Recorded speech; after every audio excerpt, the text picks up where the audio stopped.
नमस्कार, स्वागत है आपका आपके सितारे में और मैं हूं आपके साथ दिव्या। अक्सर लोगों के घर या ऑफिस के सामने शमशान होता है जिसे वास्तु के मुताबिक ठीक नहीं माना जाता है। ऐसे में किस तरह की सावधानियां रखनी चाहिए और क्या उपाय किए जाएं, ये बताएंगे आचार्य जी। साथ ही आचार्य जी से जानेंगे कि आने वाले पूरे हफ्ते आपको क्या करना है और क्या नहीं। जानेंगे साप्ताहिक राशिफल। तो देर कैसी, शुरू करते हैं आपके सितारे। क्या आप जानते हैं क्या करें जब घर ऑफिस के सामने हो शमशान? तो जानिए पंडित वैभव नाथ शर्मा से वास्तु अनुसार किए जाने वाले उपाय। आपके सितारे में आप अपनी हर परेशानी का हल प्राप्त कर सकते हैं और अपने सवाल भी पूछ सकते हैं। स्टूडियो में साथ देने के लिए मौजूद हैं विश्वविख्यात ज्योतिषाचार्य और वास्तु शास्त्री पंडित वैभव नाथ शर्मा जी। आचार्य जी, आपका हार्दिक स्वागत है। जी नमस्कार। तो यदि आप भी अपनी कुंडली के ग्रह नक्षत्रों से परेशान हैं या कार्य, व्यापार, परिवार की चिंता कर रही है आपको परेशान, तो आप भी हमें कॉल कर सकते हैं। हमारे नंबर्स लगातार आपकी टेलीविजन स्क्रीन पर फ्लैश किए जा रहे हैं। आप हमें हमारे टोल फ्री नंबर पर भी कॉल कर सकते हैं। आप हमसे सीधी बात कर सकते हैं। हमारा टोल फ्री नंबर है 180010263003। आप इस नंबर पर मुफ्त में कॉल करें। इसके अलावा आप हमें हमारे लैंडलाइन नंबर्स 012046463332 और 012046463327 पर भी कॉल करके हमसे सीधी बात कर सकते हैं। तो चलिए सबसे पहले जानते हैं 12 राशियों का साप्ताहिक राशिफल, जिसमें बात करेंगे मेष राशि वाले जातकों का ये पूरा सप्ताह कैसा रहने वाला है। मेष राशि वाले जातक लोग आने वाले हफ्ते में यानी 31 मई से लेकर के 7 जून तक आप बहुत ज़्यादा इमोशनल रहने वाले हैं। इसीलिए किसी के बोलने से आपकी भावनाएं भी प्रभावित हो सकती हैं, ठेस आपको लग सकती है। तो अपने मन को आपको नियंत्रित करना होगा। बहुत ज़्यादा भावुक होने से स्वयं को बचाइए। माताजी के स्वास्थ्य की चिंता भी आपको बहुत ज़्यादा परेशान करेगी। अचल संपत्ति के मामले में कोई निर्णय लेना आपके लिए इस समय में सही नहीं होगा। तो प्रॉपर्टी से संबंधित कोई भी निर्णय आप न लें। यदि परिवार कोई निर्णय कर रहा है तो आपको अपनी राय देने से बचना चाहिए। हो सकता है आपकी राय मान लिया जाए और आपकी राय परिवार के खिलाफ चली जाए। आप प्रॉपर्टी बेचने की सलाह दे दें या कुछ और उससे संबंधित सलाह दें जो आपके लिए और परिवार के लिए नुकसानदायक सिद्ध हो सकती है।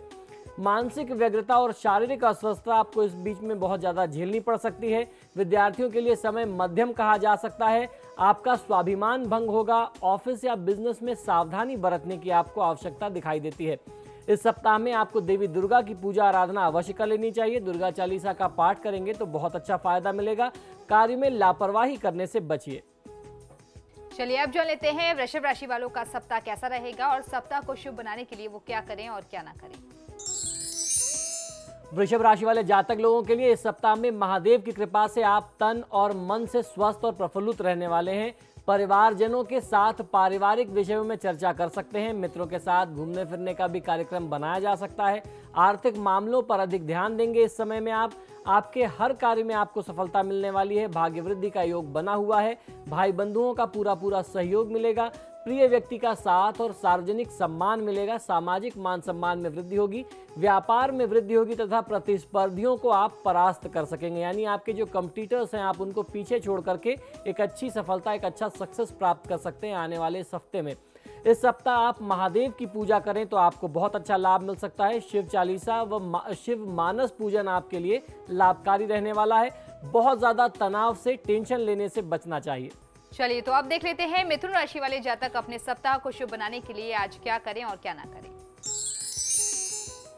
मिथुन राशि वाले जातक लोग इस सप्ताह में आप अपने किसी बड़े कार्य को थोड़े विलंब या अवरोध के बाद भी आप पूरा कर सकते हैं। निर्धारित रूप से आप उसे पूरा कर लेंगे और उसके बाद आपको बहुत अच्छा लाभ मिल सकता है। आर्थिक आयोजन सफल रहने वाले हैं। मिष्ठान भोजन का बहुत अच्छा सुख मिलने वाला है। विद्यार्थी वर्ग के लिए अध्ययन के लिहाज से ये सप्ताह जो है मध्यम रहने वाला है। बहुत अच्छा नहीं कहा जा सकता पढ़ाई के लिहाज से। स्नेहीजनों और मित्रों के साथ मुलाकात जो है वह आनंद पूर्वक रहने वाली है। नौकरी पेशा लोगों को, व्यापारी बंधु लोगों को आपके इच्छा के अनुकूल वातावरण रहने वाला है। जैसा आप चाहते थे परिस्थितियां वैसी रहेंगी। व्यापारिक तौर पर भी और नौकरी के लिहाज से भी आय में वृद्धि के संकेत बहुत अच्छे बनते हैं। इस सप्ताह आपको भगवान श्री गणेश का पूजन कर लेना चाहिए और यदि संभव हो तो गणेश अथर्वशीर्ष का पाठ आप हर दिन करके अपने इस सप्ताह को सफल बना सकते हैं। इस सप्ताह किसी गरीब व्यक्ति का अनादर ना करें। अपनी तरफ से जहां तक हो सके किसी गरीब की सहायता करनी चाहिए। चलिए अब देख लेते हैं कर्क राशि वाले जातकों के सितारे इस सप्ताह क्या कह रहे हैं।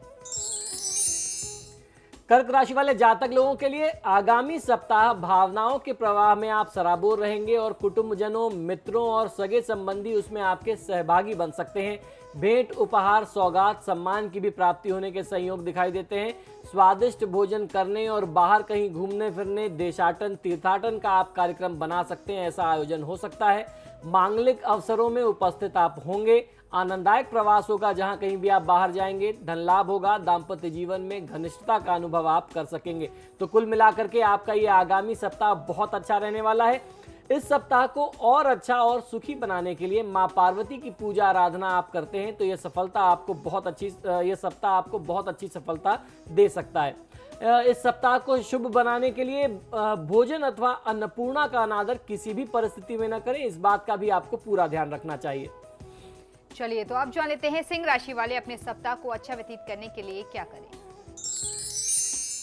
सिंह राशि वाले जातक लोग आगामी सप्ताह अत्यधिक चिंता और भावनाओं के कारण शारीरिक और मानसिक रूप से व्यग्रता और अस्वस्थता का अनुभव आप कर सकते हैं।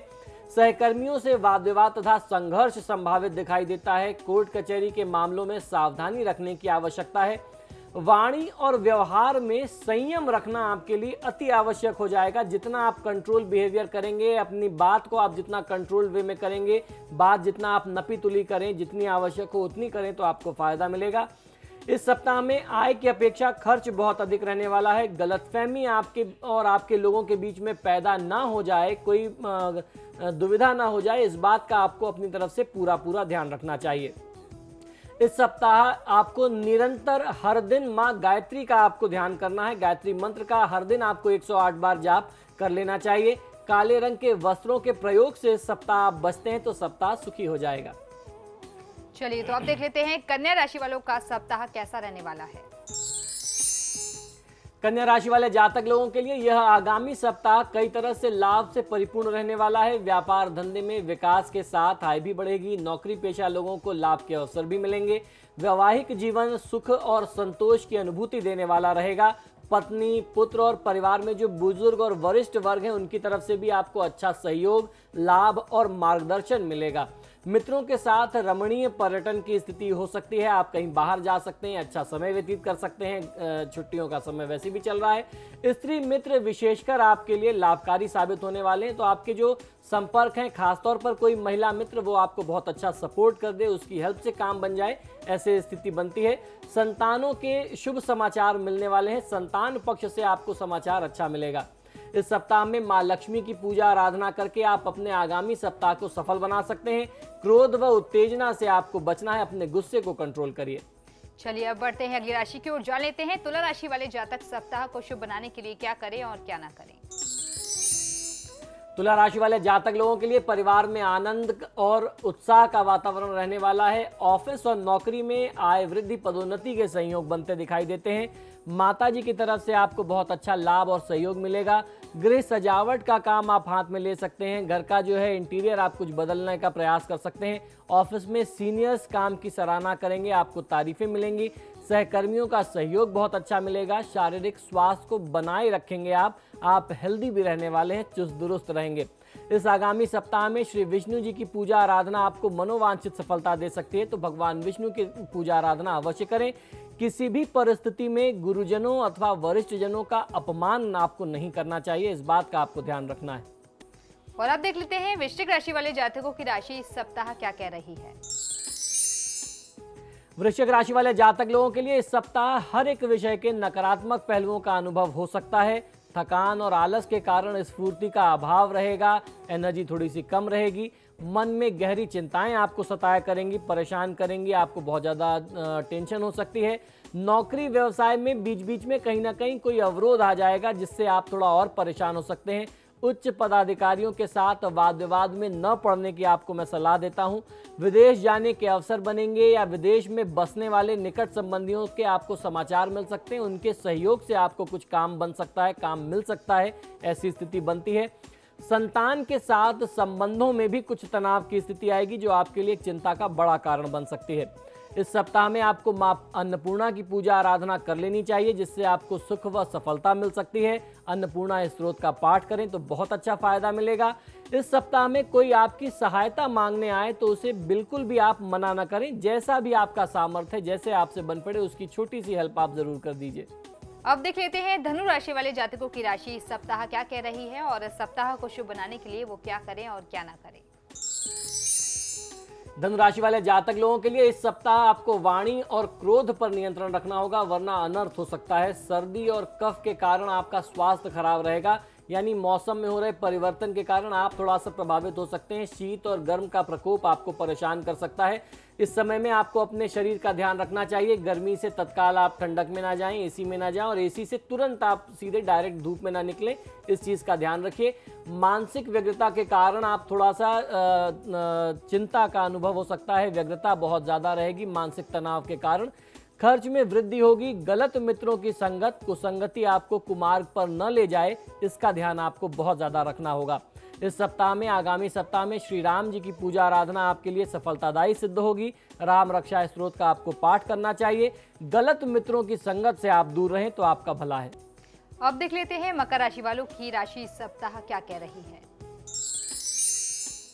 मकर राशि वाले जातक लोगों के लिए विचार और व्यवहार में भावुकता विशेष मात्रा में रहने वाली है। इस सप्ताह में फिर भी आप परिजनों और मित्रों के साथ प्रसन्नता पूर्वक अपना समय व्यतीत कर सकते हैं। खुश रहेंगे परिवार के साथ। तन मन में स्फूर्ति और प्रसन्नता रहेगी। व्यवसाय में वृद्धि होगी। जो भी आप काम करते हैं, खासतौर पर दलाली, ब्याज, कमीशन से आपकी आय में वृद्धि बहुत ज़्यादा बढ़ती दिखाई देती है। वृद्धि संभावित है। भागीदारी में आपको लाभ मिल सकता है, यानी पार्टनरशिप बिजनेस में आपको बहुत अच्छा लाभ मिल सकता है। सार्वजनिक जीवन में आपकी मान प्रतिष्ठा, पद की वृद्धि दिखाई देती है। यात्रा की संभावना भी आगामी सप्ताह में आपके लिए बन रही है और इस यात्रा में आपको बड़ा लाभ मिल सकता है। इस आगामी सप्ताह में आपको हनुमान जी की पूजा आराधना करना चाहिए। आप हनुमान जी की पूजा आराधना करेंगे तो हनुमान जी अपनी कृपा से आपका मार्गदर्शन करेंगे। हनुमान चालीसा का पाठ करें और उसके साथ साथ इस समय में आपको अपनी दिनचर्या को अव्यवस्थित, अनियमित करने से बचना चाहिए। और अब बारी है कुंभ राशि की। देख लेते हैं कुंभ राशि वालों का आने वाला सप्ताह कैसा रहने वाला है। कुंभ राशि वाले जातक लोगों के लिए इस सप्ताह किए गए कार्यों में आपको यश, कीर्ति और सफलता मिलेगी हर प्रकार से। ऐसे राशि व नक्षत्रों के लक्षण कहते हैं आपके लिए। परिवार में मेल मिलाप की स्थिति रहेगी, मेलजोल बना रहेगा। शारीरिक और मानसिक स्वस्थता बनी रहने वाली है। आपके विचार और व्यवहार में भावुकता बहुत अधिक रहने वाली है। नौकरी में साथी जो कर्मचारी हैं वो आपको बहुत अच्छा सहयोग दे सकते हैं। नौकर वर्ग और ननिहाल पक्ष से आपको लाभ मिलेगा। काम के सिलसिले में ही धन खर्च की स्थिति दिखाई देती है। विरोधियों या प्रतिस्पर्धियों की पराजय होगी आपके माध्यम से, तो आप अपने काम में लगे रहिए। आप आगे बढ़ेंगे तो निश्चित तौर पर आपके शत्रु जो हैं वह पराजित हो जाएंगे और शांत हो जाएंगे।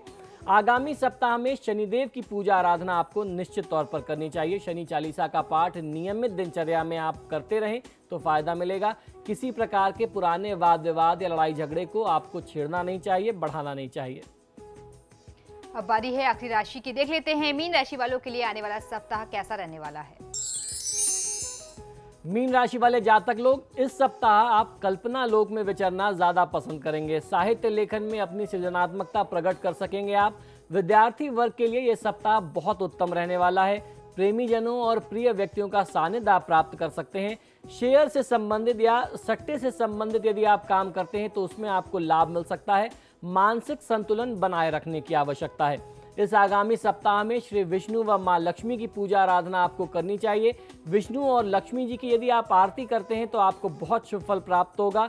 इस सप्ताह में आपको चिंता करने से बचना है, बहुत ज्यादा चिंतातुर न हो। फिलहाल यहाँ रुकेंगे एक छोटे से ब्रेक के लिए। ब्रेक के उस पर भी लगातार जारी है हमारा एक खास कार्यक्रम।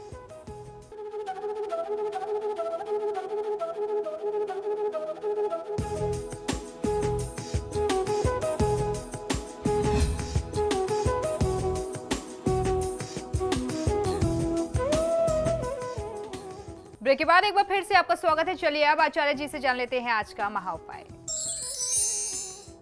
जी बिल्कुल, आज का महा उपाय बहुत ही विशेष है। हमारे बहुत सारे ऐसे दर्शकों ने हमसे संपर्क किया, उन्होंने ये बताया कि उनके घर के सामने या ऑफिस के सामने कुछ अशुभ स्थान है, खासतौर पर कोई कब्रिस्तान है, कोई शमशान है, तो ऐसी परिस्थिति में क्या करना चाहिए? इस ऐसी परिस्थिति में सबसे पहले तो आपको बहुत ज़्यादा सावधानी रखनी है। यह स्थान कभी भी शुभ ऊर्जा का नहीं होता, यह हम आप सभी जानते हैं। इसके लिए कोई बहुत विद्वता की आवश्यकता नहीं है। घर के प्रवेश द्वार के सामने यदि कोई अगर रोड है, गंदी नाली बहती है, गली है या टी जंक्शन वहां पर आ जाए तो ये गंभीर वास्तु दोष माने जाते हैं, खासकर उन घरों या इमारतों में जो दक्षिण व पश्चिम मुखी होते हैं। ऐसे घर में निवास करने वाले लोगों को लगभग हर काम में असफलता ही प्राप्त होती है। अब आइए जानते हैं कि किस प्रकार से आप इसका निदान कर सकते हैं। किसी कमरे में सोने पर तरह तरह के भयावह सपने आते हैं और इस वजह से आपको रात में नींद नहीं आती हो, ऐसी समस्या से छुटकारा पाने के लिए कमरे में एक 0 वाट का पीले रंग का आपको नाइट लैंप या बल्ब जला करके रखना चाहिए। इससे आपके इस दोष का निदान हो जाएगा। बृहस्पति बली होगा तो आपको ये जो बुरे सपने आते हैं, आपकी नींद अच्छी नहीं होती है या उस कमरे का जो वास्तु दोष है, खासतौर पर इस तरीके के दुष्प्रभावों से दक्षिण पश्चिम मुखी होने का या घर के सामने कोई अशुभ स्थान होने का, तो वह दोष दूर हो जाएगा। घर या ऑफिस के किसी भी कमरे की खिड़की, दरवाजे या गैलरी ऐसी दिशा में खुलें जिस ओर कोई खंडहर नुमा पुराना मकान है या कोई पुरानी ऐतिहासिक इमारत है या फिर शमशान है या कब्रिस्तान स्थित हो, तो यह अत्यंत अशुभ होता है। ऐसे मकान में सकारात्मक ऊर्जा का प्रवाह सुनिश्चित करने के लिए किसी शीशे की प्लेट में कुछ छोटे छोटे फिटकरी के टुकड़े आपको डाल करके खिड़की या दरवाजे या गैलरी के पास आपको रख देना चाहिए और उन्हें हर हफ्ते में या फिर महीने में एक बार आपको नियमित रूप से बदलते रहना चाहिए। इससे आप वहां से आ रही नकारात्मकता को, नेगेटिविटी को बहुत सरल और बहुत आसान तरीके से दूर कर सकते हैं, रोक सकते हैं। वास्तु दोषों से आपको मुक्ति मिलती है। घर के बाहर अगर टी स्टॉल लगता हो, अगर कोई चाय की दुकान है, तो उसकी तरफ 6 इंच का एक अष्टकोणीय शीशा यानी ऑक्टोगोनल जिसकी 8 भुजाएं हो, ऐसा शीशा आपको बनवा लेना चाहिए और आपको अपने घर के बाहर की दीवार पर ऐसा लगाना है कि वो बाहर की तरफ देखता हो, उसका फेस जो है वो टी स्टॉल की तरफ हो, तो उससे आप बहुत अच्छा लाभ ले सकते हैं। इस अष्टकोणीय शीशे को यानी 8 भुजी शीशे को बनवाने में आपको ध्यान ये रखना चाहिए कि उसकी 8 भुजाएं जो हैं वह समान हो। अगर आप 2-2 इंच का उसको गैप रखते हैं तो 8 भुजाएं की जो समानता हो वो 2-2 इंच की होनी चाहिए। ऐसा करने से दक्षिण एवं पश्चिम दिशाओं के टी स्टॉल का संपूर्ण वास्तु दोष ठीक हो जाता है।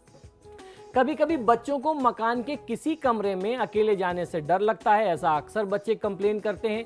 ऐसे में बेड या पलंग के सिरहाने के पास वाले दोनों किनारों में तांबे के तार वाले जो स्प्रिंग नुमा छल्ले आते हैं बाजारों में, वह डाल देना चाहिए और अगर आपको ये छल्ले ना मिलें तो तांबे के तार ले आइए और उनको बेड के कॉर्नर्स में लपेट दीजिए। इससे किसी भी प्रकार का दोष दूर हो जाएगा। बच्चे उस कमरे में जाने से डरेंगे भी नहीं और अगर उस कमरे में बच्चे रहते हैं तो उनका विकास भी सही तरीके से होगा। किसी मकान की छत पर पूर्व, उत्तर या पूर्वोत्तर दिशाओं में कमरा, स्टोर आदि अगर बना हो तो ऐसे मकान का गृहस्वामी कभी भी सुखी नहीं होता, उसको कभी भी बरकत या वृद्धि नहीं मिलती अपने काम में। गृहस्वामी हमेशा परेशान, दुखी और रोगी रहता है, रोगग्रस्त रहता है। ऐसे गृहस्वामी अपने जीवन में नौकरियां बदलते रहते हैं अथवा व्यापार में अपना भाग्य आजमाते रहते हैं, उनको लाभ नहीं मिलता। इस वास्तु दोष से छुटकारा पाने के लिए मकान के दक्षिण पश्चिम कोने की छत पर एक पतला सा लोहे का रॉड या पाइप आप लगा दें। उस पर पीले या लाल रंग की झंडी अगर लटका देते हैं या किसी हनुमान मंदिर से जाकर के ध्वजा यानी झंडा ला करके वहां रॉड में लगा दें और उसको साउथ वेस्ट कॉर्नर में, दक्षिण पश्चिम कॉर्नर में ऐसा लगाएं कि वो नॉर्थ या उत्तर का जो भी बनावट है, जो भी कमरा है, उससे ऊंचा हो जाए। तो बहुत अच्छे, बहुत सरल तरीके से आप वास्तु दोषों का निदान कर सकते हैं। इस तरीके के छोटे छोटे सरल किंतु चमत्कारी व प्रभावशाली कई उपाय करके नकारात्मक ऊर्जा को सकारात्मक ऊर्जा में यानी पॉजिटिव एनर्जी में बदला जा सकता है और अपने जीवन में विकास और समृद्धि को बुलाया जा सकता है। इसी के साथ ही हमारे आज के कार्यक्रम में फिलहाल इतना ही। बहुत बहुत शुक्रिया आपका आचार्य जी हमारे स्टूडियो में आने के लिए। जी नमस्कार। तो आपके सितारे में फिलहाल इतना ही। वक्त तो चला एक छोटे से ब्रेक का। ब्रेक के उस पार भी खबरों का सिलसिला लगातार जारी है।